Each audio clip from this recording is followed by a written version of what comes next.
David Fine Media, taking the spoken word to the next level.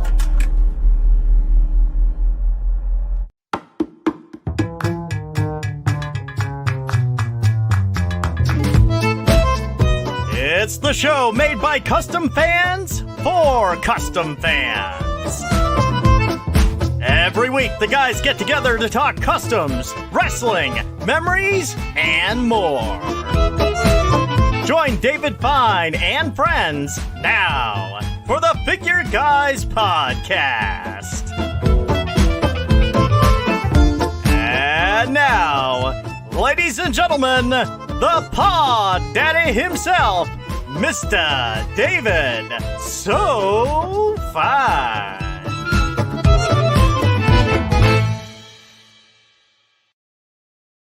Welcome into another exciting edition of the Figure Guys Podcast. Of course, I am the Pod Daddy. I am David Fine from David Fine Media. Just follow us on Twitter at David Fine Media or at the Figure Guys on Twitter, Instagram, Facebook. I mean, we're on, probably on fans only. I'm not really sure, but hope we didn't scare too many people away with that introduction. That's amazing. Smash Ventura. He's going to be coming up on the program in just a second.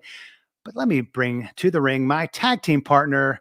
He is one half of the greatest six-man tag team champions of the world, along with brother Brutus Valentine, the great Mid-Atlantic Matt. What's up? I mean, holy shit.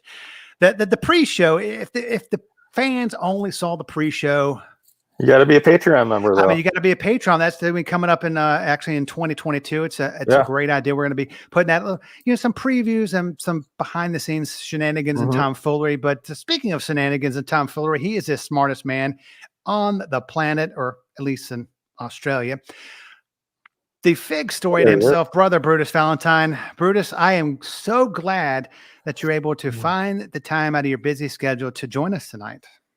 Yeah, I missed the pre-show, so it'd be interesting to know what happened. In fact, what did I get in about 10 seconds before going to air? So I mean, hey, that's okay. I mean, hey, what people don't know, I mean, you're here. You're sweat. So yeah. I mean, folks, this is going to be an amazing show.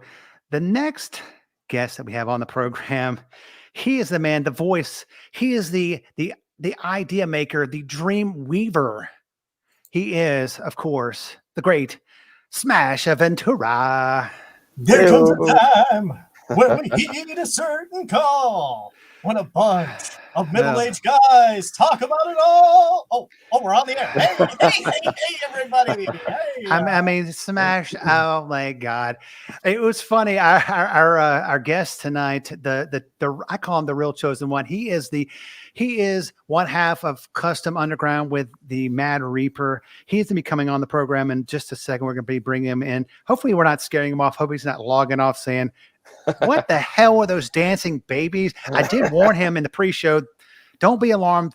No babies were harmed in the production of this open. Were they? Brother, you came this close to having me put a pair of glasses on one of them. I mean, is that? I think that's actually what I look like when I was a baby. But I mean, that's beside the point. But it's sort of what you look like now. I know. Isn't David Fine just visibly smooth? Isn't he? I'm smooth. Compliment. I'm smooth all over. Moves ever. Hey, I'm smooth all over. That's an ad for Manscaped, folks. Hey, folks, if you did not notice, this is the season 1 finale. We are going to be taking a little time off, be coming back in January of 2022. But you know what? We just wanted to let down our hair, literally. I mean, I don't have any hair. I mean, Matt, you're as smooth as a baby's behind, and that one in the open. And I mean, Brutus, you have the locks of just like Fabio. I'm sure back in like the 60s or 70s when you started watching wrestling. Let down my hair means a different thing now. One morning I woke up and half my hair was in a different postcode. So there's nothing you can do about it, right? You can you can wig up like Mr. Smash over there, or you can do one of those comb backs. No, don't do that. No. Don't do that. Just shave it. Just shave it. Hey, folks. Hey, guys. Before we make our even specialer guest. That's not a word. My wife and my mom would be like, "It's not a word." Our guest, the real chosen one. He is the co-host of Custom Underground. Man, welcome to the program. I hope we did not scare you off.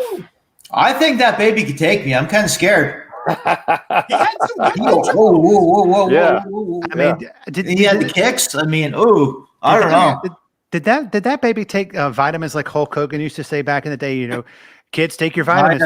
I mean, what kind of vitamins were they talking about? I mean, vitamins. If there was a Mortal Kombat game based on Muppet Babies, I'm taking Piggy because she's the aggressive one. Yeah, she knows karate. Weirdo. Yeah. Oh my God, folks! It is, like I said before, it is the season finale. I never. This has been an amazing first season. I mean, we've had some amazing guests, but you know, we waited till the season finale to bring back an amazing guest, Smash Ventura, but to book in probably the best guest that we've had on the entire season. I mean, you're amazing that your co-host has been on twice. Your co-host on Custom Underground is amazing, the Mad Reaper. I mean, how did you come upon him and just talk about your show? I mean, it's amazing. Well, yeah. So no, seriously. We met through his customs that he was doing at the time. We bonded over the Lucha Underground that was popular at the time. And so from there, we started thinking, you know, we should do some kind of custom show. And we kicked around some ideas. And then I made a social media, and Mad Reaper's like, I guess it's real. And boom, we recorded an episode, and we started getting booking guests. It was a great time. Every episode's something new. Some great, talented customizers. Yeah, I mean, if you've not checked out the show, I mean, some of the all the shows are just amazing. It's just, I was like, when Zash came to me, he's like, "Hey, we're gonna book you for the last show." I was like, "Of course." I mean, we have to end our first season with like probably the best guest, you know, the guest of another amazing show, and then. You know, then we also brought in Smash. That sounds special. We brought in the most awesomest man ever in the history of awesomeness. We brought in this really special guy, this really awesome person, and then there's Smash. And then there's Smash. Hey, the one thing this my neon balls, David Fine. I told you, don't talk about my neon balls on television. I said, kiss mine, brother. Taste the rainbow, prick. Remember, he's smooth all over. And that once again is an ad for Manscaped. Smash. But David Fine, sponsored by Manscaped. Hey, brother, if Manscaped if that product wants to sponsor the program, I will take. Mid-Atlantic Matt and David Fine will take their money and freaking put it in the bank. You know what? I will take money from anybody as long as it's not anything like derogatory or something that I don't believe in. I will take their money. I mean, Smash. I mean, you must have $1 million worth of sponsorship. I mean, your backdrop and your set. I mean, kind of just tell people about that set and about your show. Oh, brother, you know I don't like to brag about myself, but as humbly as I can put it, the backdrop is for my YouTube show, Smash Ventura TV, which is a spinoff of my more well-known radio show, which I've been doing for, about 15, 16 years after I liberated myself from the horrors of corporate broadcasting. Sorry, David. Congratulations. That was a good move. Definitely. But long ago, I got burned out just being told what to say and how to sound. And, you know, it's like, wait a minute, I'm an 80s guy. And it's like, the wig's stupid, the voice is stupid, your face is stupid. And I'm like, oh, yeah? Well, you're stupid. But in all seriousness, I woke up one day and it's like, you know, I'm not happy. I'm successful, but I'm not happy. And if you're not happy, you know, what's the point? So I need those sunglasses. Thanks, man. 15 or 16 years ago, I just decided, you know what, if I'm going to keep doing this, I'm going to do what makes me happy. The money it's good for the Bills, but it's secondary to me. So I just decided, I'm going to let that 8-year-old 80s kid out. And Out of your Smash basement? is the visual interpretation of that 80s kid. So Out of your You let that 80s kid out of your basement finally? he came out That's of the the way to DeLorean. be, though. Never let the man tell you what to do. Never be own the corporate and all that. Do you? I mean, don't whatever it get me is, wrong, man. do you? Yeah, I mean, don't get me wrong. They did give me a lot of opportunity, but after a while, it's like, wait a minute, you want me to basically be like Ann and Nan in the morning? It's like, but there's 150 Ann and Nans, and I We'll give you an opportunity, but you must change everything that you are and sell your Bingo. soul. Are you willing to do it? Yes or no? Blue or red pill? Yeah. Well, I don't have to take any pills for that yet, but that's a hell of a compliment, brother. But yeah, long story short, I just the radio show, I took it online and decided I was going to do it my way. And if people liked it, fantastic. If they didn't, that's cool too. And thankfully for me, I found a niche audience. They're small, but they're loyal, and I'm grateful for every one of them. And then one day, someone said to me, "It's like you should do like a visual version of that." And so I spent a year and a half developing the YouTube show, and this set I did. It's marketing, guys. You plaster your face on everything, and I've got a wrong face for that. But yeah, the YouTube show is fun. It takes a lot more production to do. I did try to take that weekly not too long ago, but boy, was that hard. So the YouTube show is monthly, and the radio show is weekly, and I just enjoy making people happy and trying to leave. People don't realize that it takes a lot to put on a show, especially on like YouTube and everything. There's a lot of behind the scenes stuff. There's a lot to do to get it ready for what you see. I mean, it looks really easy. Oh yeah, you just book a guest, you put them on, and it's so simple. No, it's there's a lot of work behind it. Yeah, and I'll throw in one other thing. I don't want to take up too much time, but when I met the guys at this show, they were all awesome, and I'm not just saying that because a couple of them are right here in front of me, and the other two are probably watching. But awesome guys, and your PayPal just got $20. I did pay him for that. That's a paid endorsement. He's a paid endorsement. Seriousness, it was great. It felt like sitting with a group of friends, just talking about the good old times. And in fact, it inspired me to figure out how I could work in a guest spot on the YouTube show. So that's what this all is about. It's a brotherhood. We're all creative people and we inspire each other. But where can we find your radio show? I'm sorry.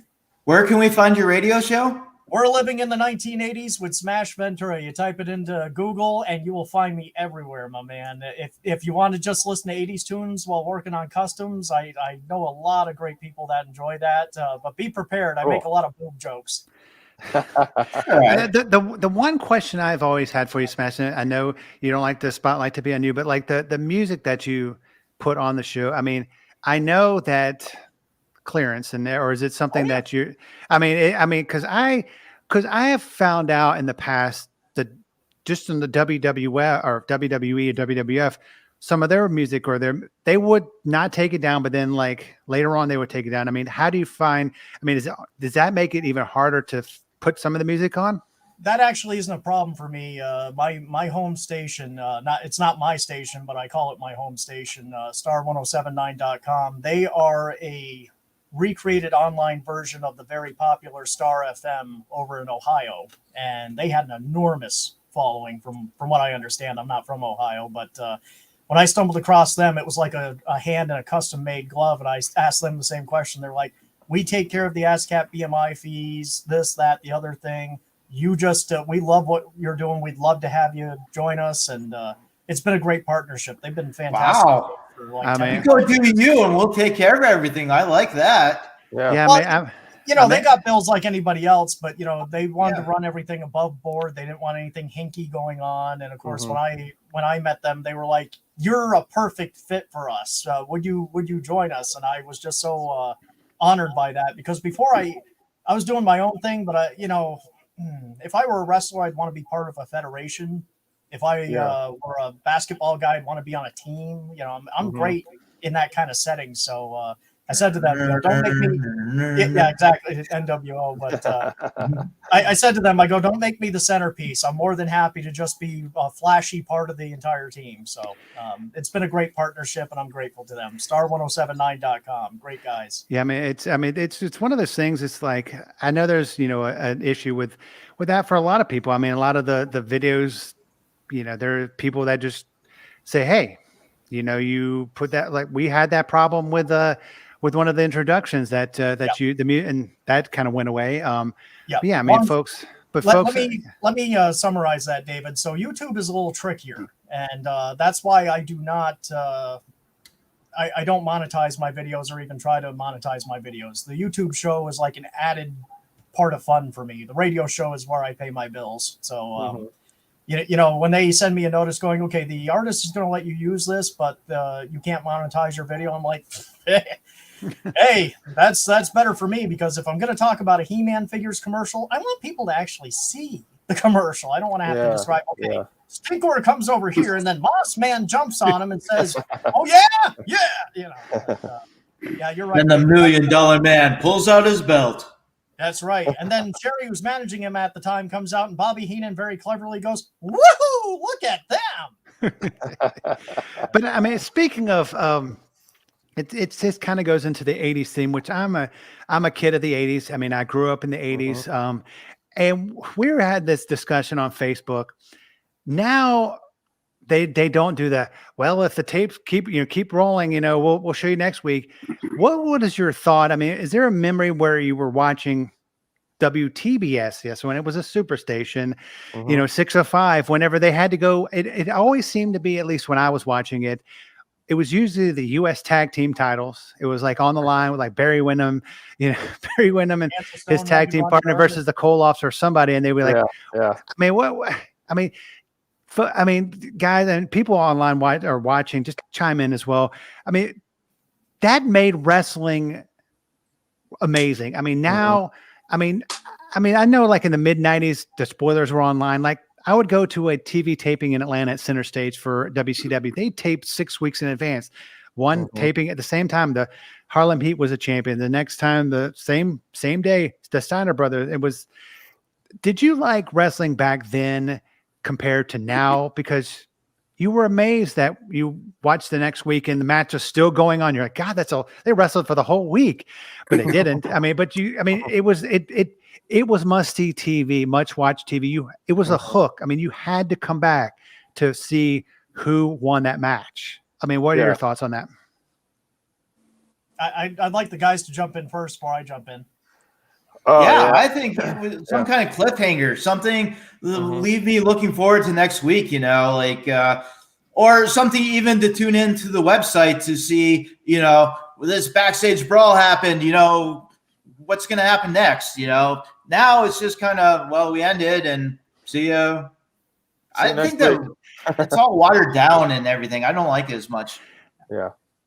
I mean, Matt, because I know you're a kid of the of like AWA, because you have and of course like I said in the pre-show, you're still the national treasure. You got the 10 pounds of gold behind you, and I know you growing up watching it, you were like, of course I'm gonna tune in next week. I mean, what else am I gonna do on a Saturday night at 6:05? I was 13 or 10 or whatever. I'm not gonna go out. Yeah, I've watched. NWA Worldwide is probably my favorite because it came on Saturday mornings, and they were always, TV time remaining, and it was always like a main event match, Road Warriors versus the Russians or something, and of course David Crockett would be like, "Oh, we gotta go," as soon as it's heating up, It was one of those things that I would just tune back in because there were. Like, Smash, he covers, the 80s. There were not DVRs. There were, there weren't even VCRs. There wasn't any of the technology that they have. That's it. If you missed it, you just missed it. You were shit out of luck. You could ask a friend at school, but they probably didn't see it because they weren't watching wrestling. Because I will say VCRs did start coming into their own, but my family, and I'll out myself a little bit. My family didn't we couldn't afford our first VCR until like the early 90s. I mean, when those things came out, they were originally like just ridiculously priced, $695 or more, depending on the brand. But $1,000 for some of them. Yeah, exactly. Yeah, And yeah. I'll chime in. I know I mentioned this on Facebook, but my first discovery of the NWA, I was staying over at my uncle and my grandmother's house, and they would just my uncle had a TV off in his room, so they'd be out in the front room hanging out, and he'd be like, "Yeah, you can go in there, watch whatever you want, play with the wrestlers, whatever you want to do." Yes. So I'm looking through the channels, and I know WWF isn't on yet, and all of a sudden I see this strange federation. The ring is different, the ropes are different. All the bad guys have all the damn belts, and they're bragging about it. I see Ric Flair for the first time, and he's like, Wow. "Let me tell you something, Ricky Morton. My alligator shoes cost more than your house." And I'm like, "Whoa, what is this?" So I'm watching, and their main event match was, I'll never forget it, Tully Blanchard defending the NWA Television Championship against Nikita Koloff. Nice. And I'm like, wait a minute, there's a title match and it's on free TV? Yeah. So I'm on the edge of my seat. This thing's back and forth and back and forth and back and forth. And all of a sudden you hear David Crockett. Let me back up. Before David Crockett jumps in at the end of the show, you're hearing the timekeeper going, 30 seconds remaining in this match. And I'm like, oh, Russian guy, knock his head off. Pin him quick. And then David Crockett comes in at the end, just as Koloff finally gets that Russian sickle in. Yeah. The referee counts one, and David Crockett's like, "We're out of time. We've got to go." And I'm like, "No!" Yeah. You have no idea what happened. Loved it. I mean, I miss tag team wrestling in general. There's no one invests in tag teams as much as they used to. Oh, No. I mean, and the other thing is that the champion, like say in AEW, former champion Kenny Omega. I mean, he would defend his title on TV, but Ric Flair would never. Every once in a while would defend, and if he was defending on TV, it would be special. It'd be like, oh, of course, Nikita Koloff. I'm going to and then he'll make a match, and it'd be amazing. But now I think this is kind of lost the luster of amazing matches because I mean, the tag team titles are going to be on the line if they want to. The championship, the heavyweight championship, it's not special, and because you see all the champions mostly on the shows, but like back then you rarely saw the champions. I mean, every once in a while, but they didn't wrestle. They would do an interview or maybe a singles match, but it wasn't for the or a tune-up match or something. And that I might be alone, but back then the belts didn't look stupid. No, they didn't. the belts look stupid to me. Yeah. WWE has the worst belts. Yes. They're the W. Everything's the W. Yeah. It's like that's not a belt, that's a logo. That's there's no personality to them. They don't mean anything. It's just Yeah, I mean, and Brutus, I mean, you've watched, I mean, not to out your age that you've been watching probably maybe longer than a lot of us. I mean, back whenever you were watching it, I mean, it would made it special if the champion was on TV or maybe in your area and they didn't always come to, especially since, you're in Australia. Yeah, well, it's a totally different experience. That's what I was enjoying listening to you guys and riffing on the nostalgia of it.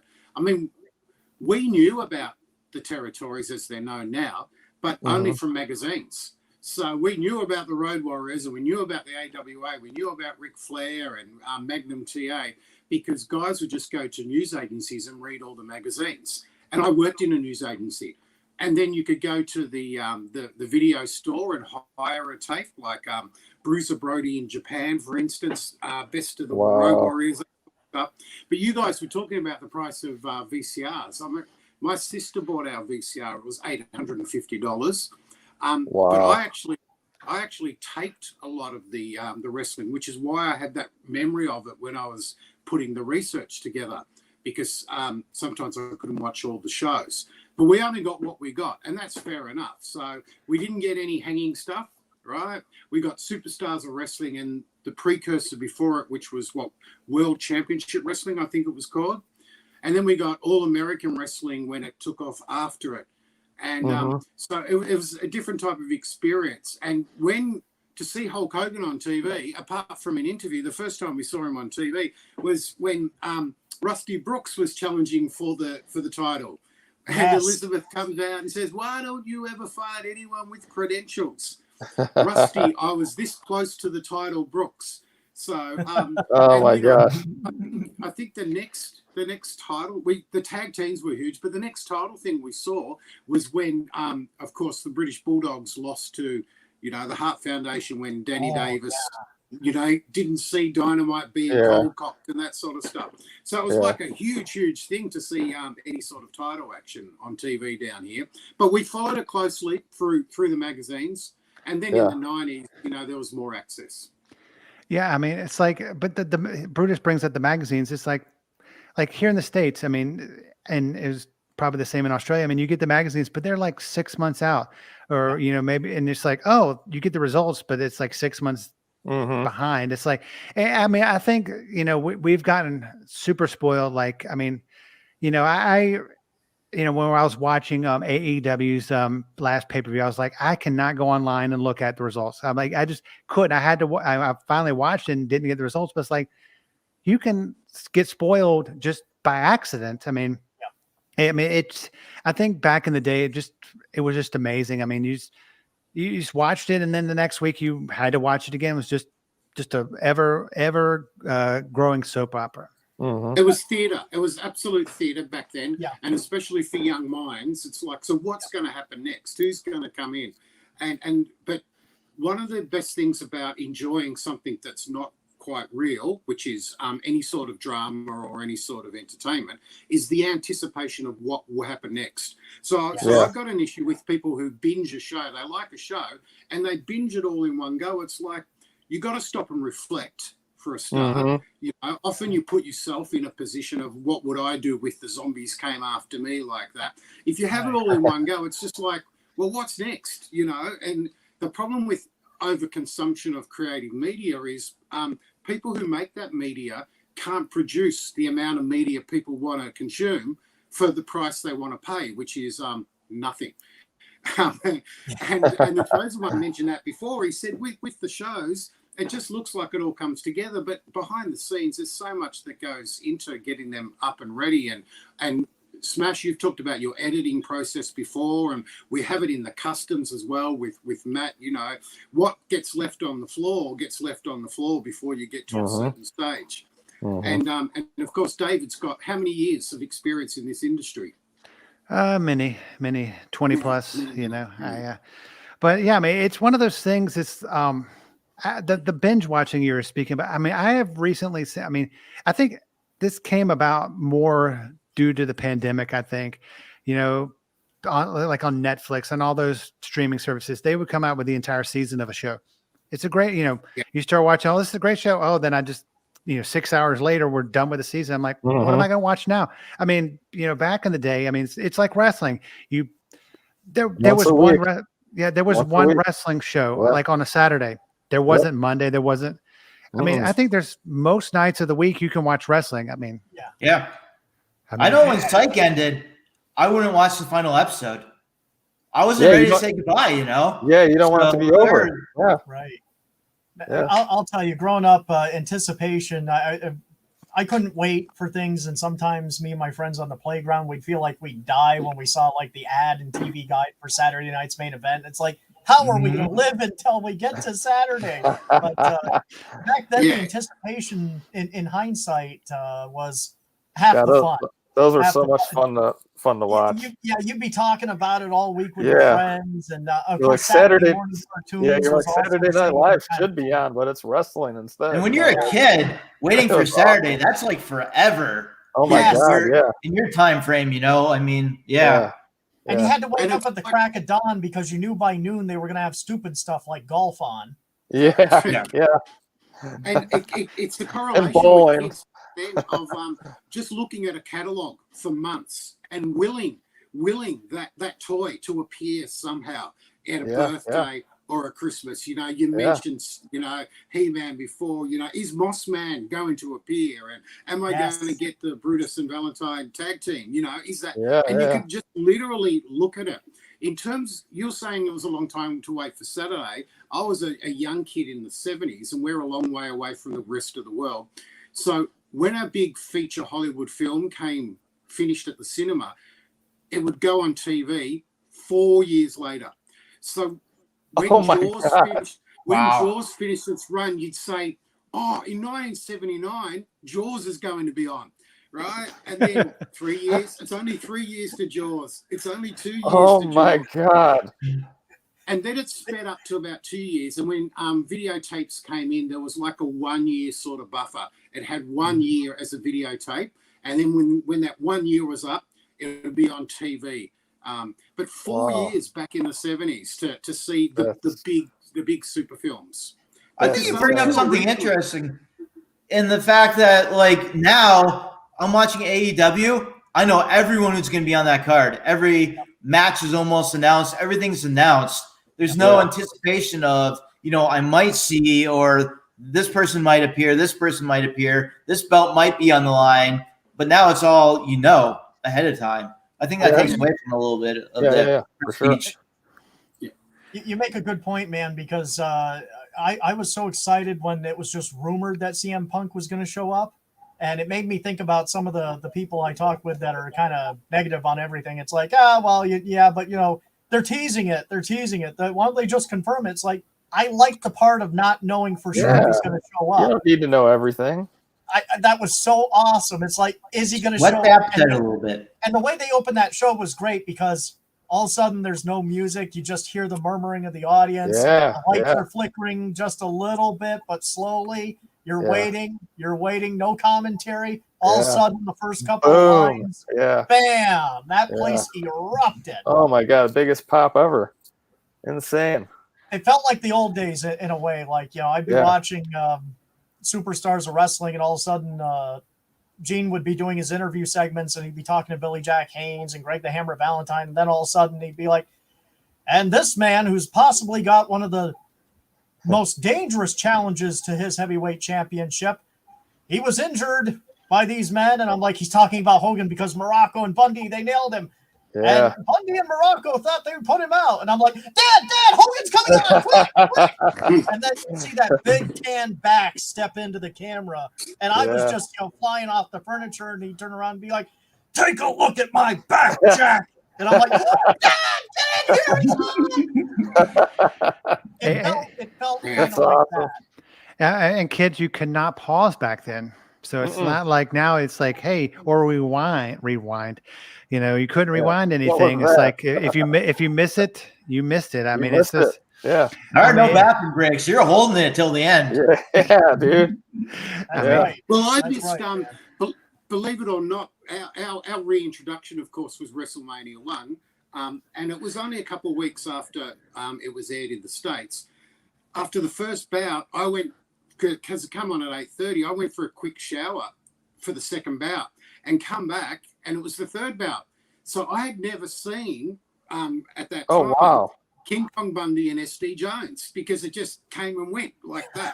But then they repeated it a couple of weeks after because it went so well, and it really took off here. But I just missed it. And when I mean a quick shower, it was a quick shower, and it was over with. Yeah. I'm telling you, Brutus, even the popcorn guy who was serving a lady in line all of a sudden lifted his head, and he's like, "Wait, what happened?" Yeah. Quick one. I love Jesse's commentary during that too, because I guess SD Jones lost his footing and he messed that up. It was supposed to be actually quicker, but he had stumbled a little bit. So Bundy yells over at him something, and I couldn't hear it. And Jesse comes in classically with, because Monsoon was like, "What'd he yell?" And Jesse's like, "He told him, 'Get up, boy. Bundy ain't messing around.'" go Jesse, my kayfabe uncle. Yes. I like it. But it's just like I said in the pre-show, I get into these YouTube holes. I mean, these dark holes rabbit holes where I just watch hours and hours and hours of like championship wrestling from Florida, Georgia championship wrestling. I mean, YouTube is there anything that y'all wrestling wise that y'all have binged on recently that, we're all in a safe place? And if you want to admit, hey, I spent 6 hours watching championship wrestling from Georgia the other week. I mean, it's one of those things. I love that kind of stuff. It's like when I see the videos that say like 500 videos and it's like 7 hours, I don't watch the entire thing at once. you know, I do have a life. I know that, find it hard to believe, but I mean, is there anything that y'all have watched recently that just kind of harked back to your childhood? For me, it was Andy Kaufman and Jerry Lawler, Mid-South. Yes. Yeah. Whenever I'm working, I always have some old match, some wrestling match from whether it's WCW, further back, something on just in the background, enjoying it because it brings you back. I think that's why a lot of people, they're talking about everyone's playing video games now. And they're saying one of the major reasons is because it brings you back to your childhood at better times and things. That's, how I feel about wrestling. I'm watching it and this is my childhood. And I remember sitting in front of the TV. And like you say, you don't dare look away for 2 seconds or you miss, and then it's gone forever. Gone, yeah. There was a meme I saw come up on Facebook not long ago, and someone fortunately shared it into the page for my show. And it said, I'm paraphrasing, but it said something to the effect of, you were willing to kill your siblings if you missed the part of your favorite show because you felt you were never going to see it again. Mm-hmm. Yeah, it's true. Now, I wasn't going to go that far. I mean, just maim them. Just shove them a little bit, It's like, I don't know how I lost my finger. But Matt, you bring up an excellent point that I wanted to circle back to. That feud with Lawler and Kaufman, like we were talking about a little bit before about anticipation. If you get a Dave Meltzer, which I'll go on record and say I can't stand that freaking prick, and you can quote me on that. Everything's got to be a 5-star match, based on his. Are we bringing out the list of people we can't stand? Because I've got an encyclopedia right here. I can go on record. Well, I mean, God bless him. He loves Japanese wrestling and Japanese style wrestling, but he rates every wrestling match according to that. And I'm sorry, but my thing is, am I entertained? And the thing with Lawler and Kaufman, no, it was not a Bret Hart, Antonio Inoki catch can. But when Lawler, when he put that headlock on Lawler, and Lawler had his hands behind his back, and he's like, "Do you got it on? Are you sure? Are you really sure?" Then he just stands up. It's the little things. Yeah. Sorry, Smash. I was talking. Sorry, but that's a good point about critiquing. It's got to be in context. Like, you don't judge Die Hard the same way you would judge Schindler's List, for example. Yes. But whether you like the films or not, they're in different. I like the sequel better. Judged within their genre, and Die Hard was one of the best examples. And Die Hard 3, if you're judging it in terms of a sequel of a sequel, was a mighty fine exploration. So when you were just talking, I was thinking of the match with Big John Studd and Ted Arcidi from Boston Gardens. Now, okay, it's not going to be a 5-star match, but that's a pretty powerful match, and they're just slapping the crap out of each other's chests with those big things, and the crowd's really popping. And in terms of two big behemoths, that's a fantastic match for that. Yeah. It's not groundbreaking, but for what it is. Bit different to Bundy versus SD, but that's how things go. So you can't take two big men and compare that to a technical match compared to Japan wrestling, WWE, AEW. They're all different. You can't just lump everything together and say and base it off the same thing. That just doesn't work. When I hear Demolition's theme come on, I don't expect them to do a Hurricane Rana. And I don't want to see them do an inverted Mike Tenay wrist lock from Germany. I want Axe and Smash to go out there and rip their larynx out and tie their shoes with it. Yeah. And Axe probably could have. I mean, he had so much Japanese experience anyway. So, but I was going to ask you guys, did you see any of your favorites actually wrestle better when they jumped to the WWF back then? Did anyone's improve, or was it sort of like, I know some characters might have improved, but some didn't. Was the LOD, were they better in the ring than they were as the Road Warriors, for instance? Oh yeah, definitely. Yeah, before they were when they were in the NWA, Georgia Championship Wrestling, dude, they were amazing. I think WWF, they were kind of watered down a lot.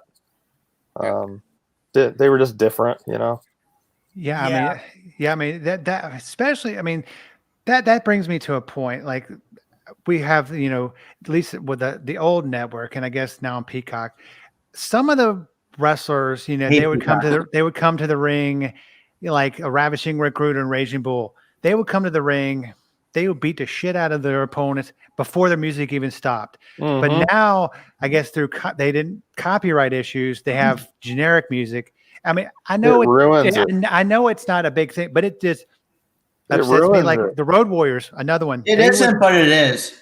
Yeah, I mean, it would. I mean, they would beat the crap out of the two enhancement workers, enhancement talent before their music even ended. I mean, it was but now it's just like this, that, and also the edited music. It's edited over people talking. It's just a train wreck. I mean, you might as well just not have any. But the other thing about the '80s and the early '90s is that the matches, you anticipated the matches. Like, it was a build-up. It was not a pay-per-view every other week.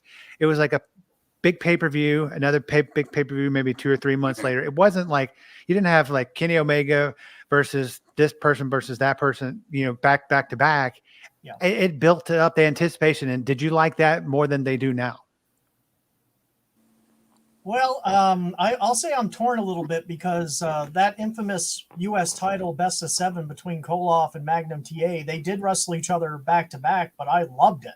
I I wanted more of that. I would have paid to watch them wrestle 20 times. But to your point, the whole thing with Hogan and Andre. I mean, I saw to allude back to Brutus's point, about magazines and stuff.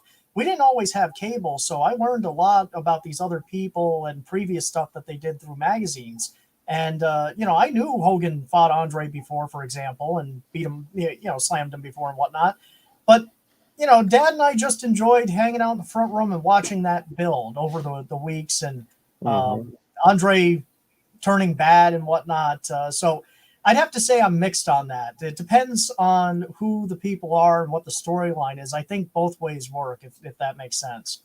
What was your question? More toward facing the same person, or was your question more toward, instead of 12 pay-per-views, maybe there should be like 6 pay-per-views? Yeah, I mean, it wouldn't be like, they would have a build up to the feud. They wouldn't just, put together the thing at the last second and then, have a match on the next pay-per-view. It would be, 6 months down the road. Yeah, I like build-ups. I think AEW's done that a few times where they've played a story out throughout many months, and I think that works a lot better than just, we're putting these guys in together. And like WWE, they're 2 weeks before, maybe you don't have the main event, and then they just throw that together and they say, okay, here's the main event. I mean, or they or help me out with this. Why are they firing 120 people? It seems like every time I turn around. I mean, what's the main event on SmackDown going to be? The janitor versus the popcorn guy? What's WWE's 2K video game going to be like? I'm crossing my fingers on that, brother. Here's a little outing of myself. I don't care as long as the creative everything works correctly. I don't want any more jackets, melting into my Smash Ventura character. It's like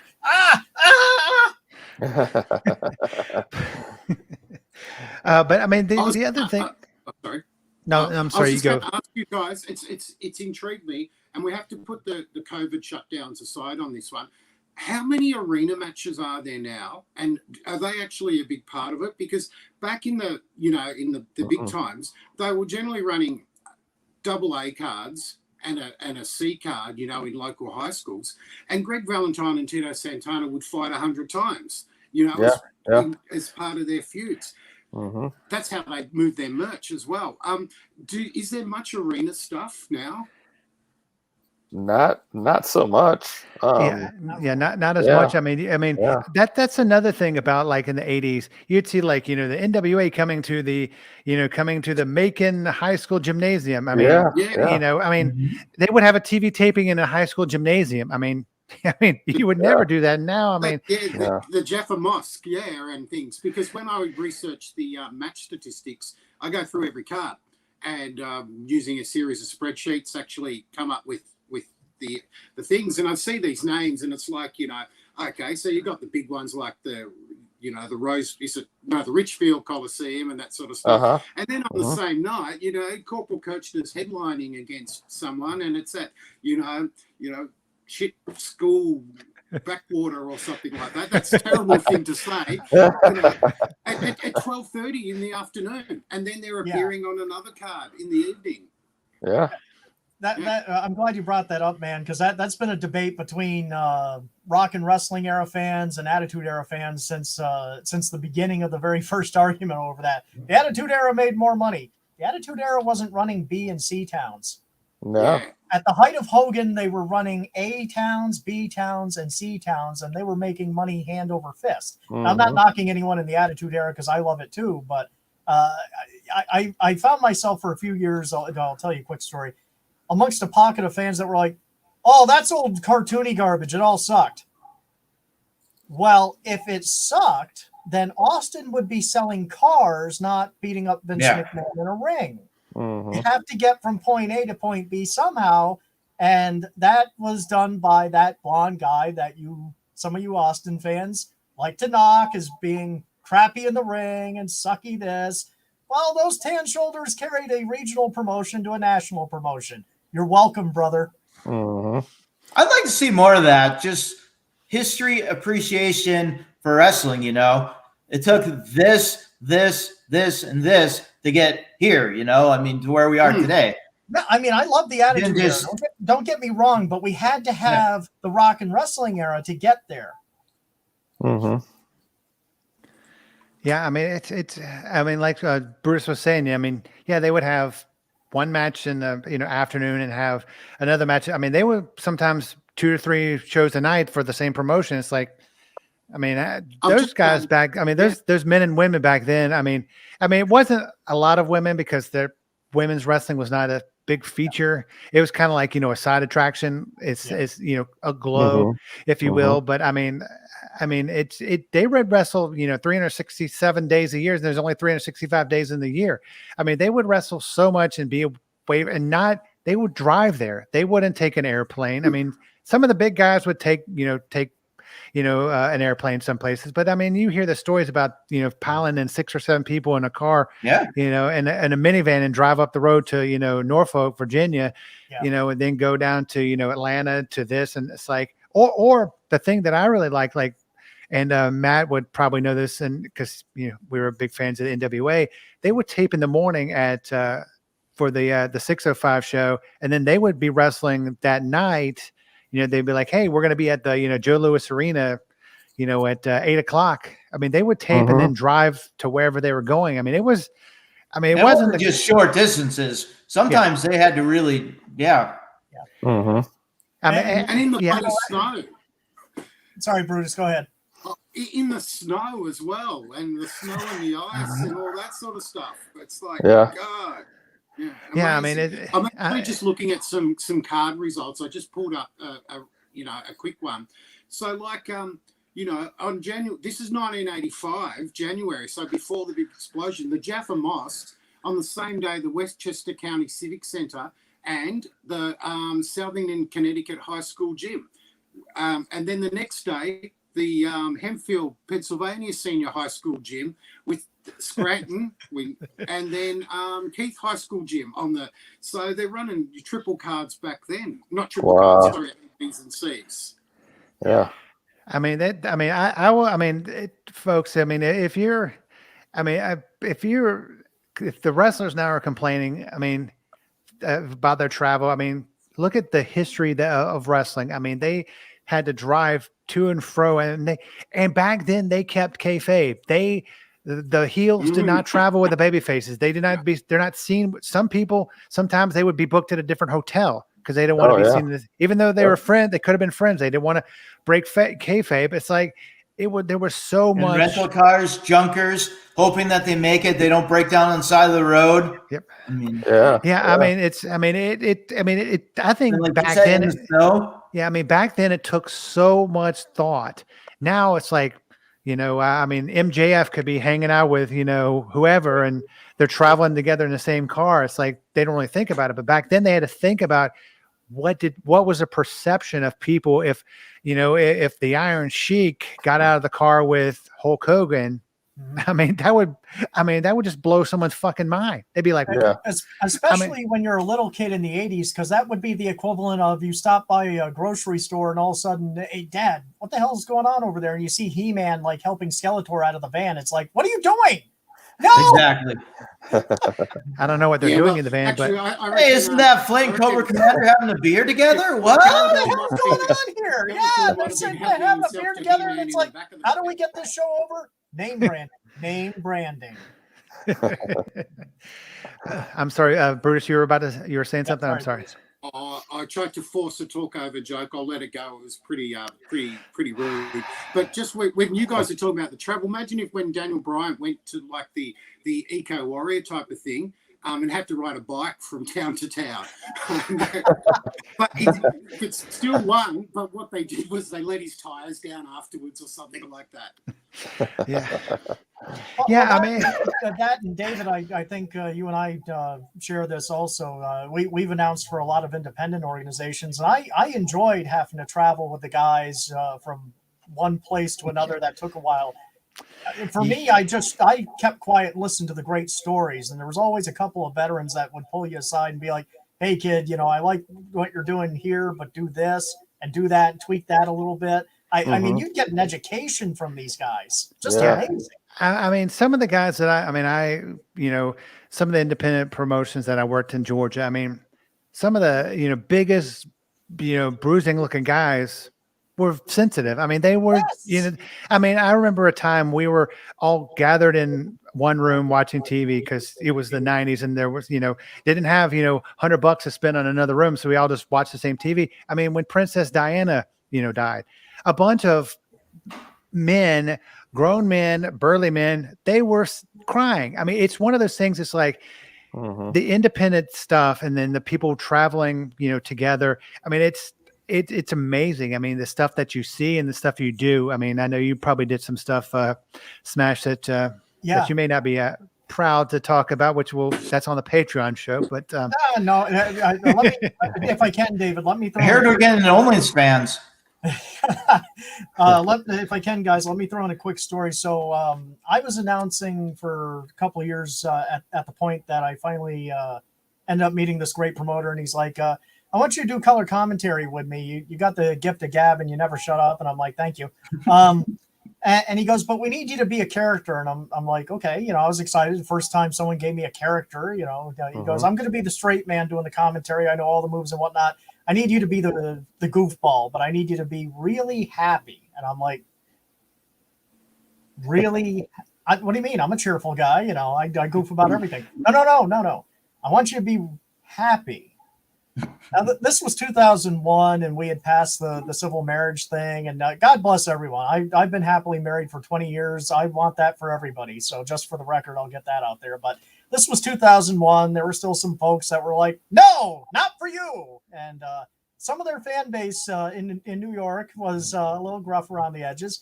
And he goes, I want you to be really, really happy. We need to really generate some heat here. And I'm like,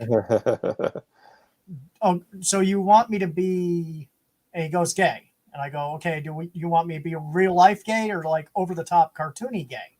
And he goes, what do you think over the top cartoony gay is? And I go, I fell in Elton John's closet and I found these suspender pumps that are glittery. Yes. Yes. So I tell him, I go, well, what am I supposed to look like? And he goes, you figure that out. So I get home and I tell my wife, and she starts laughing. And it's the only time I've ever heard this maniacal female like Skeletor laugh come out of her. She starts going through her drawers in our bedroom, pulling out like tights and all this stuff. And I'm like, what are you doing? She goes, oh, this is going to be fun. Oh my gosh. So it's ironic. It was a great experience. I became Lance Romance, and Lance it was the Romance. most Lance Romance. I've had in my life. Lance Romance comes for your pants, and if you're God, lucky, you might get Brudai. It was the most fun I ever had. I will say, just to sum this up, the brotherhood amongst the guys. It was one of the first times I really felt like I belonged somewhere. There was a gentleman in the audience, unfortunately, very obnoxious, and he threatened to stab me when the show was over. He goes, I'm going to find you in the parking lot, and I'm going to knife you. I'm not going to repeat it, but, I'm a happy gay guy, so you can only imagine. Oh, and I came out to the song "Why Can't We Be Friends?" So I had boas and all this stuff, and I'm like, "Oh, you be nice, you silly." But he legitimately threatened to murder me, and I was stressing about it. And 3 of the biggest guys on the roster came up to me, and they're like, "You got nothing to worry about. We're gonna go out with you. You're gonna get in the car with us. Nothing's gonna happen to you." And I'm like, "Well, what if he comes after you guys?" And they started laughing. They're 6'5", 6'6". One was 6'7". The one that was 6'7", he's like, "Trust me, brother, nothing's gonna happen to you." And I really appreciated that. So we get outside, and I'm like, "Look, don't hurt the guy. He's just mouthing off and whatnot." Well, the guy was across the parking lot, and he goes, "There's that, homo this and blah blah that. And, why don't you suck my so and so?" The biggest guy goes, "Bring it." Well, if you came over here, I would bring it. And he went over there, and I'm like, "Guys, come on." Well, anyhow, we got in the car. We went to Denny's, and it was always fun. David could probably relate to. It was always fun going to a Denny's after the matches with a bunch of tired guys who had just worn themselves out. And they're telling boob jokes and penis jokes, and the waitresses are just smiling politely at them. But it was a great experience. It didn't last very long, but I really enjoyed that brotherhood. So there's a story, David, that I shared. The real chosen one will now be known as Lance Romance. I love it, brother. What you got to do, sweetie cakes, is you got to wait until I get the gimmick out of the box. It's upstairs, sweetheart. Is it a small box or a big box?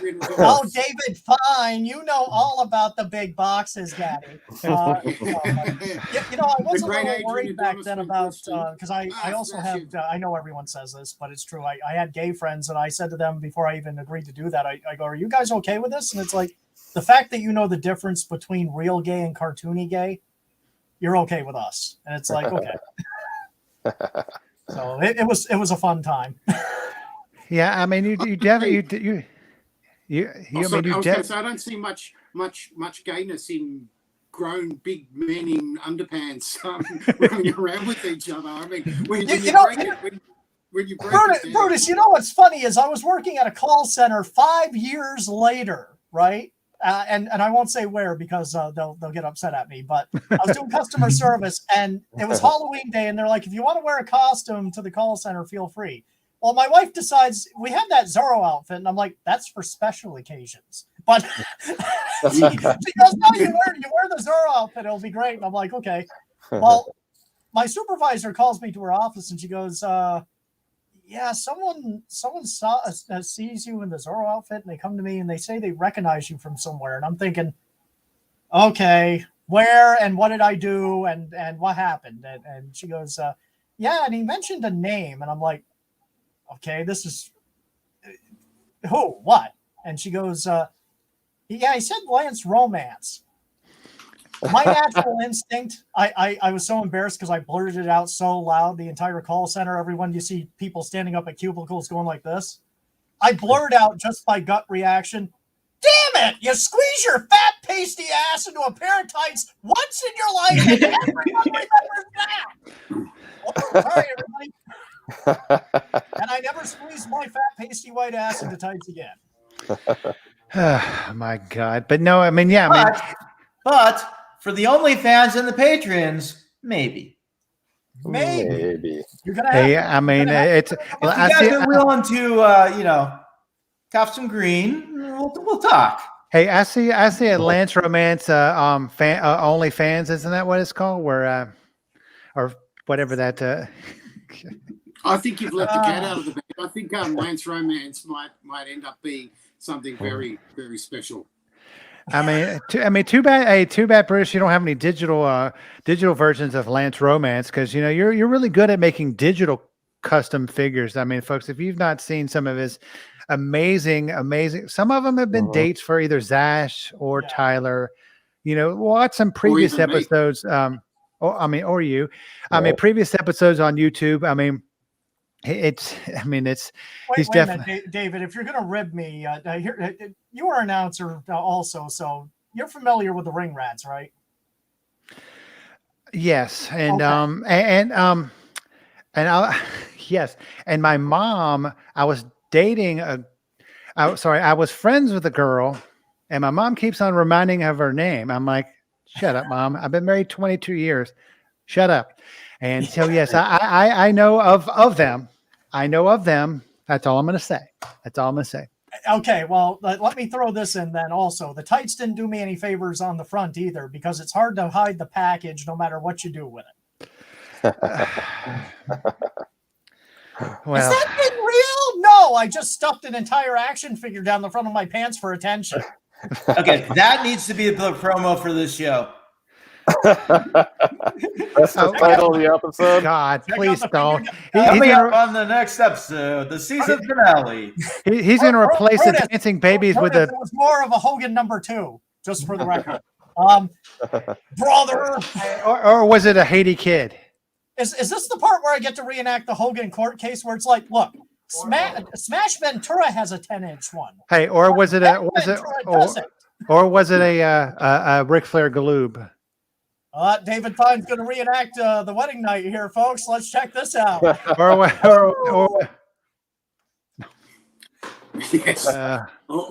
Yes. God. But on that awesome note, before we get out of here tonight, I mean, we've been having a great show. I'm just going to go around the room. Going to start out with our amazing guest. What do you have coming? Not you, Smash, because you're just especially amazing. I'm bowing to the amazing guest. The man, the myth, the real chosen one from Custom Underground. What do you have up on the docket? What do you have in the works? What are you doing that people can tune in, watch, and of course, give all your social media handles? Well, first of all, we have the Stressed, Depressed, and So Blessed to Be Alive shirts. For mental depression, we are donating all proceeds to mental health, chosenchats.com. My friend recently, Daphne Unger, took her own life, and so we are dedicating these shirts to that cause. And there you go. Thank you. That's awesome, man. And we're going to have some Shine On shirts, which will be going to fight, for the research, Boston University for concussions. That's for concussions, because that was the other big thing she had. And several of my friends, 14 Figures, DWO Customs, Ruru, Ramos, actually, he goes by Ramos Figures. And yeah, we're all making figures and we're donating them to the mental health cause as well. Very cool. I mean that is amazing. I mean, folks, I mean, it's not all about, making profit. I mean, it's about giving back. I mean, this is this community. I mean, I've only been in the figure community doing this podcast for, this one season, but the giving power, I mean, that everybody that's come on here, it's just amazing. We come out here, have a good time and, bust each other's balls. But I mean, in the end, I mean, it's all about having fun and if you can give back, I mean, and the causes that you're giving to are just amazing. And I hope everyone watching, donates and gives some money to the cause. Thank you. Yeah, and Smash. I mean, I know you've got a couple things up on your on the old plate. How do I follow that, man? Let me spend a moment just by announcing that you're going to give the Lance Romance merch out. Yeah. Idea. Yes. Idea. Thank you. Custom made Smash Ventura underwear that has enough room for your Lance Romance. Now that's really inspiring. Doing what I do helps with my depression too. So I'm right there with you, man. I feel you, but not in the way we were discussing earlier. But so what I got going on is I took a little bit of a break this month because I did a big Halloween special for the YouTube show. I went back to one of my childhood homes. We moved around a lot, and I got to green screen myself walking behind my dad in old photos and sitting on old furniture. And I called it Night of the Pumpkin Spice Flavored Peeps because I hate pumpkin spice and I hate freaking peeps. So between all the great 80s Halloween nostalgia, I was fighting off the orange glittery little bastards. And there's a couple of great shots. I got the Nintendo Zapper and whatnot, but it was a Herculean effort production-wise. It was meant to be 40 minutes. It turned into a movie. So I took a little time off. In December, we're cranking out new episodes of the radio show. We're living in the 1980s with that guy. And right now, as we speak, I am in mid-production, finishing up the November episode of Smash Ventura TV, where our guest will be the Zash Man. Everyone knows the Zash Man. Who? David Fine was on an earlier episode, so if you guys want to binge watch that, we talk about marshmallows and sniff crushed up Count Chocula, and it's pretty cool. But I can't believe you don't like Peeps. I hate. If I'm a superhero, Smash Ventura is a smart man. Thank you. David, their rubbery texture feels wrong in your mouth, and you know it. You know it. But it tastes so good. Ventura's been all over the spectrum. Wait a minute, chosen one. I've been boning my wife for over 20 years, so let's get the record straight here. And what a boning. But anyhow, one other thing I got coming up real quick is I got an invite to go on my friend Teresa Garrett's 80s radio show. And that's going to be a lot of fun. But anyone wants to check out my stuff or my friend's stuff, I like to cross-promote with other talented people, hint to everyone here.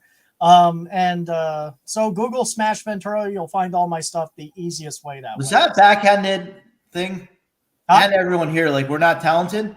No, I meant that I would like to cross-promote with everyone talented, including everyone here. Hint, hint. Okay. Just checking. What the hell? This guy wants to pull Paul Orndorff on me. He wants to close on me and pile drive me and then wave you guys into the ring while McMahon sounds like I died. It's like... R.I.P., by the way. Smashes Paul Orndorff is a great guy. Now, this has been awesome. It's so great to hang out with the Fig Historian and David Fine again, and then to meet you guys this way is just awesome. I'm a big fan of both. I'm very happy to be here. Likewise. And speaking of people that are always happy to be here, he's the smartest man that I know from Australia, named Brutus Valentine. He is the Fig Historian himself. Brother Brutus Valentine. Negative non-compliment. The smartest man you know from Australia. I mean, the gene pool is getting smaller and smaller. I mean, I only know two people from Australia. Well, actually, I was going to say, how many people do you know from Australia? I'm two. I mean, and I've never met anybody from Australia. Rip the other person you know from Australia. I'm smart because unlike Outback Jack, I can work self-opening doors at the airport. Nice. He's also smart, David, because he can form complete sentences, which is something I'm still struggling with. I mean, he did write a book. It's got pictures. Oh. And words. That's why I got it, because it's got pictures and words. I'm looking for the audio version of that book. And numbers. Audio version coming with Smash Ventura on audios. To be serious, do you have any more of the LJN Bibles, as I call it? I mean, do you have any more that people can buy? I mean, and you can ship around the world, or is it? I've got plenty more, and people should buy them because that would help. And the Hasbros are getting quite thin on the ground. As the last word, I just wanted to actually not say anything about me, if that's okay, is just to thank all the people like the customizers, people putting on podcasts, people doing independent stuff, and independent wrestlers, which don't get to experience over there, for keeping things alive for people, because sometimes I think the way the internet has evolved, they're not mega corporations, they're not mega brands, and they are certainly not making mega anything from this. So thank you guys for all that effort that you're doing to help people keep enjoying this stuff and, and enjoy what is a nostalgia trip, but now that we're a little bit older. Yeah, I mean, and remember, folks, Zash Man is watching. He's kind of like the godfather of podcasting. He's just watching. Are you watching this? Yeah, wow.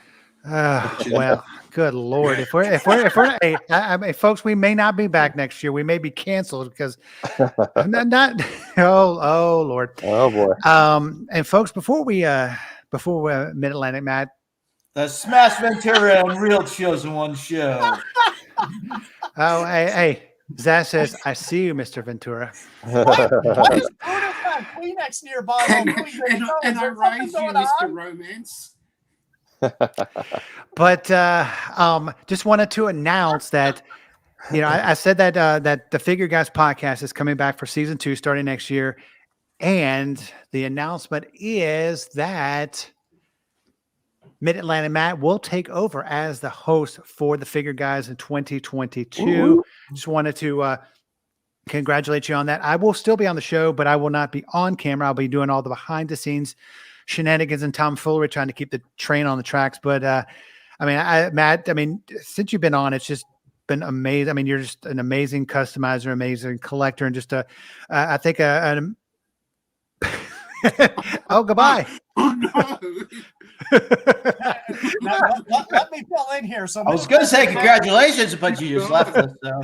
Let me fill in. Mid-Atlantic Matt's like, I'm taking over. David Fine. He's standing behind the curtain. It's the Mid-Atlantic Matt show. Taking over, so you're not going to see me until next season. Hey, his battery died. He apologizes, but he will. I've decided I'm changing. He's not going to be the host. No, I mean, folks. I mean, he has done a great job. Being the co-host of the one of the co-hosts. Of course, Mr. Ventura. Jesus Christ. Brutus Valentine has been the third member of our sixth man. We've kind of like the Freebird rule. And hey, look, we're all back together, like the Brady Bunch. But folks, I mean, is there any last comments that you would like to say before we sign off? And I don't know. Hopefully, we won't see that baby dancing at the end. I can't remember.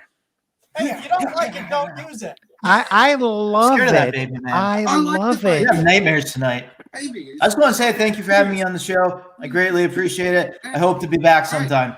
Oh no, definitely, sir. You will be back, and next time I'm gonna bring you in with your co-host, the Mad Reaper. That Excellent. Dude, he is amazing. But Brutus Valentine is absolutely amazing.